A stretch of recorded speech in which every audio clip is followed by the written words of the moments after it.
आप सभी लोगों का स्वागत है फिर से एक परिद्वन फ्रीक जोन में। आशा करता हूँ आप सभी लोग सही सलामत होंगे। तो चलिए शुरू करते हैं आज का वीडियो, जो कि आज जो पहला सेमीफाइनल खेला गया था न्यूजीलैंड और पाकिस्तान के बीच, और वही आपके सामने जो कि आज खेल का लेखा जोखा लेके आया हूँ, जो कि बहुत ही रोमांचक मुकाबला बना। हालांकि देखे तो जो पाकिस्तान अगर आप देखें तो समीकरण में सेमीफाइनल तक पहुंचने की भी बहुत ही मुश्किलात थी। वो पाकिस्तान टीम सेमीफाइनल में आकर पहुंच गए और सेमीफाइनल में बहुत ही अच्छा प्रदर्शन किया और टॉप क्लास परफॉर्मेंस रहा पाकिस्तानी टीम की तरफ से। हालांकि देखें तो न्यूजीलैंड ने टॉस जीतकर पहले बल्लेबाजी का फैसला किया, और जो कि यह मुकाबला था सिडनी में, और सिडनी में आपको पता होगा पिचेस थोड़े बहुत स्पिनिंग ट्रैक जैसे होते हैं, सब कॉन्टिनेंट जैसा विकेट मिलता है। और वही दूसरी ओर देखें तो पहले बल्लेबाजी करते हुए बाद में डिफेंड करना थोड़ा बहुत आसान होता है। बाद में अगर देखें तो स्पिनर्स का रोल बहुत ही ज़्यादा रहता है, जिसके कारण देखें तो न्यूजीलैंड ने तो टॉस जीतकर पहले बल्लेबाजी की थी। शुरुआत में देखें तो शानदार फिन एलन ने शुरुआत की थी, चौके लगाकर शुरुआत की थी शाहिन अफरीदी की गेंद में। वही दूसरे गेंद में एलबीडब्ल्यू जबकि बल्ले पे लगा और रिव्यू लिया और उनको टर्न ओवर कर दिया गया उस डिसीजन को, और उसके तुरंत बाद ही ऊपर गेंद एक डाला और सीधे पेट पे मारा शाहिन अफरीदी ने, और वही आउट हो गए। फिन एलन 4 रन बना गए, और सलामी बल्लेबाजों का जो सिलसिला चलता आ रहा है न्यूजीलैंड का भी, वो उतना पार्टनरशिप दे नहीं पा रहा है। जबकि पहले मुकाबले में जो फिन एलन और डेवन कॉनवे ने जो प्रदर्शन की थी ऑस्ट्रेलिया के विरुद्ध, उसके बाद से वो प्रदर्शन दोनों ही बल्लेबाजों से वैसे दिखाई नहीं दिया जो न्यूजीलैंड को सबसे बड़ी ज़रूरत थी। वही दूसरी ओर देखे तो केन विलियमसन कप्तान आए थे तीसरे नंबर पर और साझेदारी बनाने की कोशिश कर रहे थे डिवॉन कॉन्वेस के साथ, और वही थोड़ी बहुत छोटी मोटी पार्टनरशिप हुई। 34 रन की पार्टनरशिप हुई, वही 38 पे दूसरा विकेट गिरा, और पावर प्ले के आखिरी गेंद में वो जो शानदार फील्डिंग रहा आज पाकिस्तान की तरफ से, वही शादाब खान ने जो थ्रो लगाया, वही देखे तो मिड ऑफ में फील्डिंग करते हुए शानदार थ्रो लगाया और डायरेक्ट हिट लगाया, और शानदार आज फील्डिंग का मुजाहरा रहा पाकिस्तानी टीमों के तरफ से देखे तो। और वही डेवन कॉनवे ने भी 21 रन की पारी के लिए, उसके बाद केन विलियमसन कप्तान और वही ग्लेन फिलिप्स भी आज कुछ खास नहीं कर पाए, और महज सिर्फ देखे तो सिर्फ 6 ही रन बना पाए थे। डेरिल मिचेल के साथ जो पार्टनरशिप हुआ, जहाँ पे अगर देखे तो 49 पे 3 विकेट गिर गए थे। पावर प्ले भी उतना यूटिलाइज नहीं कर पाए थे, और पावर प्ले में सिर्फ 38 रन ही बना पाए थे 2 विकेट गवा के। तो बीच मिडिल ओवर्स में थोड़ी बहुत पार्टनरशिप लगाने की कोशिश की दोनों ही बल्लेबाज केन विलियमसन, और बहुत ही महत्वपूर्ण वक्त था और बहुत ही दिलचस्प मुकाबला चल रहा था, क्योंकि आपके 3 विकेट गिर चुके थे 49 रन पे।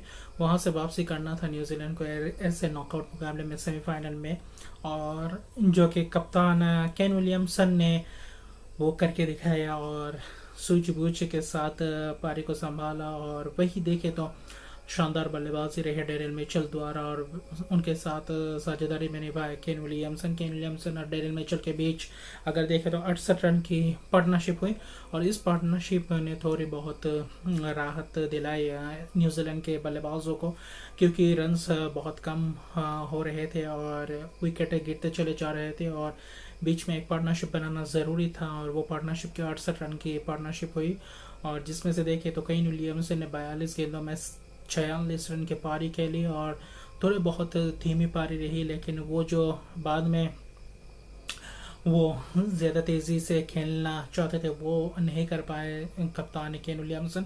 उसके बाद उनका भी विकेट गिरा। उसके बाद डेरिल मिचेल ने शानदार अर्शद की पारी खेली। डेरिल मिचेल के बल्ले से 53 रन की पारी देखने को मिली, और बीच के ओवर्स में देखे तो 68 रन जोड़े 1 विकेट गवा के, और उस मिडिल ओवर्स में थोड़े बहुत रिकवरी की थी न्यूजीलैंड के दोनों ही बल्लेबाजों ने, लेकिन जो आखिरी के 5 ओवर में थे वहाँ पे कुछ ज़्यादा रन बना नहीं पाए। महज 46 रन बना पाया अगर देखे तो 1 विकेट गवा के, और विकेट भी उतने नहीं गवाए थे, महज 4 ही विकेट गवाए थे।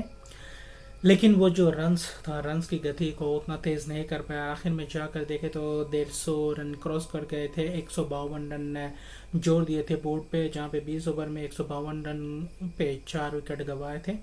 और कुल मिलाकर देखें तो शाहिन अफरीदी की शानदार स्पेल रही, 4 ओवर में 24 रन देकर वही 2 विकेट चके। और पावर प्ले में अगर देखें तो शानदार गेंदबाजी की थी पाकिस्तानी गेंदबाजों ने, और उसी के तहत वही कंटिन्यू किया, और आखिर में जब जाके भी वही प्रदर्शन किया गेंदबाजों ने। और जबकि देखे तो नवाज मैच स्पिनर ने 2 ओवर किए, नवाज के द्वारा 2 ओवर डलवाए गए जिसमें से 12 रन देकर 1 विकेट चके और शानदार देखे तो गेंदबाजी रही नवाज का भी। और उनके साथ शादाब खान हालांकि विकेट नहीं चटका लेकिन थोड़े बहुत अच्छी गेंदबाजी की। हारिस रऊफ ने भी अच्छी गेंदबाजी की, लेकिन दोनों ही गेंदबाजों ने 30 के ऊपर रन दिए, करीब 8 के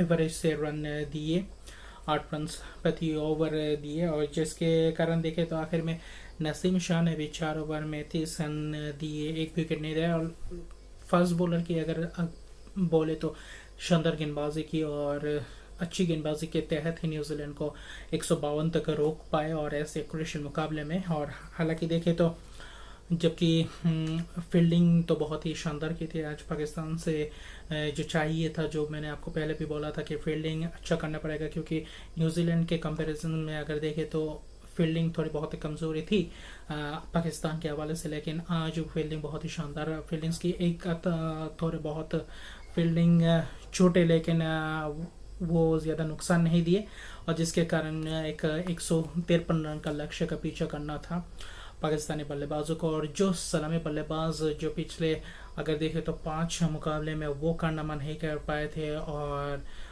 वो पारी नहीं खेल पाए थे पावर प्ले में, और जो कि आज के मुकाबले में वो करके दिखाया। पावर प्ले में देखे तो 55 रन जोड़े, 55 रन बनाकर 1 भी विकेट नहीं गंवाए थे। और बाबर आजम कप्तान और मोहम्मद रिजवान पूरे दोनों ही बल्लेबाज एकदम एक समान चल रहे थे और शानदार पार्टनरशिप चल रही थी दोनों ही बल्लेबाजों द्वारा, और पावर प्ले को यूटिलाइज करने को देख रहे थे दोनों ही बल्लेबाज, और जो कि आज सफल भी साबित हुए और जो चाहिए था, क्योंकि ऐसे पिचेस पे आप पावर प्ले में यूटिलाइज करना चाहते हो, ज़्यादा से ज़्यादा रन बनाने को देखते हो। और क्योंकि बाद में थोड़े बहुत गेंद पुरानी होने के कारण पिचेस में थोड़ी बहुत स्पिन और स्लो गेंद आता है बल्ले पे, और जिसके कारण थोड़ी बहुत दिक्कत का सामना भी करना पड़ सकता था, लेकिन वो करने नहीं दिया। सलामी बल्लेबाजों ने एक तरफा मुकाबला कर दिया था, जहाँ पे देखे तो दोनों ही बल्लेबाजों के बीच 108 रन की साझेदारी हुई, सलामी बल्लेबाजों के बीच शतकीय पार्टनरशिप, और ये बहुत ही महत्वपूर्ण पार्टनरशिप और महत्वपूर्ण मुकाबले में ये पार्टनरशिप आई। और दोनों ही बल्लेबाजों से शानदार इनिंग्स भी आए, जो कि खासकर कप्तान बाबर आजम से जो पारी की उम्मीद थी, वो पारी इस सेमीफाइनल जैसे बड़े स्टेज में ये पारी आई और उन्होंने अर्धशतकीय पारी खेल गए। 53 रन की पारी खेली। वही मोहम्मद रिजवान ने भी अर्धशतकीय पारी खेली, 57 रन की पारी खेली, जिसमें से 108 रन पे पहला विकेट गिरा था। वहां से वापसी करना मुश्किल था न्यूजीलैंड के गेंदबाजों की तरफ। बीच के ओवर्स में भी 67 रन जोड़े, 1 विकेट गंवा के, और जो पेस के साथ रन्स बनाते जा रहे थे वही सिलसिला आखिर तक चलाए थे पाकिस्तानी बल्लेबाजों ने, क्योंकि विकेट हाथ में बहुत था। और जबकि मोहम्मद रिजवान ने भी शानदार बल्लेबाजी की, और जबकि तीसरे नंबर पर मोहम्मद हारिस है, मोहम्मद हारिस ने भी शानदार बल्लेबाजी का मुजाहरा दिखाया। करीब 28-29 गेंद में 30 रन बनाए, लेकिन तेज खेलने को देख रहे थे, जो कि कम रन चाहिए था, वहां पे भी तेज गति से खेलने की कोशिश कर रहे थे और वो की, और 30 रन बनाकर गए। दोनों के बीच अगर देखें तो बाद में उतना लंबा पार्टनरशिप की ज़रूरत नहीं थी, 20-25 महज पार्टनरशिप की ज़रूरत थी, वही पार्टनरशिप्स किए आखिर के बल्लेबाज दोनों ही बल्लेबाजों ने। उसके बाद देखें तो शान मसूद को ज़्यादा बल्लेबाजी करने का मौका आज नहीं मिला। वही आखिरी 2 ओवर में देखें तो 9 रन चाहिए था, और वही जो 19वां ओवर था स्पिनर से डलवाए थे केन विलियमसन ने, मिचेलसन का 1 ओवर बाकी रह गया था। ऐसा लग रहा था कि 19वां ओवर सऊदी से डलवाएंगे और आखिरी ओवर के लिए स्पिनर को रखेंगे, लेकिन स्पिनर को 19वां ओवर दिया और वो गैम्बल लिए थे इस मुकाबले में। वही शानदार गेंदबाजी की उस ओवर में अगर देखें तो सिर्फ 9 ही रन चाहिए था और शानदार गेंदबाजी की थी, जिसमें से 7 रन गंवाए। लेकिन जो आखिरी गेंद में हारिस का विकेट लिया, वहां से मैच पलट सकता था। अगर उससे पहले अगर देखें तो उससे पहले वाला बॉल में बीट हुए थे शान मसूद, वहां पे 3 रन लिए थे, जिसके कारण आखिरी ओवर में सिर्फ 2 ही रन बचे थे डिफेंड करने को न्यूजीलैंड के गेंदबाजों को। और वही दूसरी ओर देखे तो शानदार बल्लेबाजी की और वापसी ही करने नहीं दिया न्यूजीलैंड के गेंदबाजों को। और आज न्यूजीलैंड की तरफ से वो फील्डिंग दिखाई नहीं दी है, बहुत सारे कैचेस छूटे, बहुत सारे मौके गंवाए और जिसके लिए जाने नहीं चाहते न्यूजीलैंड की टीम। और ऐसे हाई प्रेशर मैच में और एक गलती आप कर जाते तो वो बहुत ही बड़ा नुकसान आपको उठाना पड़ता है। और वही हुआ न्यूजीलैंड के सामने अगर देखें तो, जबकि पहले ओवर में बाबर आजम 0 पे आउट हो गए थे और कैच मिस किए थे डिवॉन कॉनवे ने। जबकि आपको पता होगा बांग्लादेश के साथ जब रिजवान का भी कैच ऐसा ही छोटा था नूरुल हसन के दस्तानों से, और उसके बाद से मैच को पलट के रख दिया था। और वही इस मुकाबले में भी हुआ। स्टार्टिंग में अगर आप विकेट नहीं चटका पाते और बीच में भी विकेट नहीं चटका पाते तो वहाँ पे मुकाबले में आना वापसी करना बहुत ही मुश्किल होता है किसी भी टीम के लिए। और ये तो नॉकआउट मुकाबला था, हाई प्रेशर वाला मुकाबला था और बहुत ही आसानी तरीके से यह मुकाबला जीता। हालांकि आखिरी ओवर तक यह मुकाबला गया था, 19.1 ओवर में यह जाकर मुकाबला ख़त्म हुआ। 100 वही देखे तो 53 रन बना गए थे 3 विकेट गंवा के, और 7 विकेट से यह मुकाबला जीता। जिसमें से देखे तो ट्रेंट बोल्ट ने तो शानदार गेंदबाजी की थी, 4 ओवर में 33 रन देकर 2 विकेट चटके। मिचेल सन्ना ने भी किफायती गेंदबाजी की थी इस जोड़ी के साथ। दोनों ही गेंदबाजों ने 26-26 रन दिए, 4 ओवर में हंस कर गए थे, जहाँ पे सन्ना ने 1 विकेट चटकाए, लेकिन बहुत सारे मौके गंवाए थे। और ऐसे मुकाबले में, छोटे मुकाबले में, छोटे टारगेट में अगर आप 3-4 मौके गंवा देते हैं तो वहाँ पे वापसी करना बहुत ही मुश्किल होता है। और वही हुआ न्यूजीलैंड को। और इस मुकाबले के हारने के साथ इस जो कि फाइनल का रहा था वहाँ उनका सपना टूट गया और कप लेने के बजाय अब उनको न्यूजीलैंड रवाना होना पड़ेगा। और जहाँ पे देखे तो पाकिस्तान जैसे टीम जो उनका आने सेमीफाइनल में पहुँचने का कैलकुलेशन भी नहीं था, और वहाँ से एकदम से आना और वो लय पकड़ना जो जहाँ पे आपको डू और डाई मुकाबले, हर मुकाबले जीतने थे, पहले 2 मुकाबले हारने के बाद, और वहाँ से मोमेंटम पकड़ना ये भी बहुत बड़ी बात है। और शाहीन अफरीदी के लिए एक पॉजिटिव बात है कि पिछले आज के मैच के साथ पिछले 2 मैच में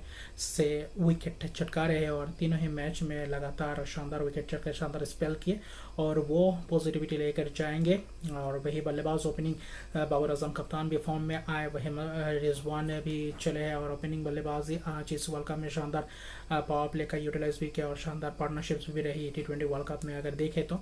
और इसी के साथ पाकिस्तान फाइनल में थ्रू कर जाता है और 13 तारीख को फाइनल खेलेंगे मेलबोर्न में। और देखते हैं, अभी उनको थोड़ा बहुत इंतज़ार करना पड़ेगा कि कल के मुकाबले के लिए इंतज़ार करना पड़ेगा कि कल भारत और इंग्लैंड में से कौन जीता है। और कल बहुत बड़ा सेमीफाइनल होने वाला, दूसरा सेमीफाइनल जो कि इंग्लैंड बनाम भारत के बीच, और वो होगा दोपहर के 1:30 बजे भारतीय समय के अनुसार, और ये होगा एडिलेड के में मुकाबला, और वो भी दिलचस्प होने जा रहा है दोनों ही मुकाबले। हालांकि देखें तो सुनने को आ रहा है दाविद मलान को प्लेइंग 11 में शायद कल नहीं रखेंगे, और वही मार्कवुड के हवाले से भी थोड़े बहुत खबर आ रहे हैं, लेकिन शायद कल मार्कवुड अगर पूरे फिट नहीं हुए तो, जबकि प्रेस कॉन्फ्रेंस में बताया जॉस बटलर शायद रिस्क उतना नहीं लेंगे, लेकिन सेमीफाइनल जैसे मुकाबले में क्या मार्कवुड को बैठा के रखेंगे और इतने तेज गेंदबाज को और अच्छे लय पकड़ते हुए आ रहे हैं, और क्या उनकी जगह पे डेविड विली को मौका मिलता है या नहीं, ये तो कल ही टॉस में पता चलेगा। उससे पहले देखें तो दोनों ही टीम पूरे बराबरी का टक्कर देखने को मिलेगा। एक तरफा तो शायद नहीं होगा मुकाबला, लेकिन दोनों ही टीम बहुत ही दिलचस्प तरीके से मुकाबले करेंगी।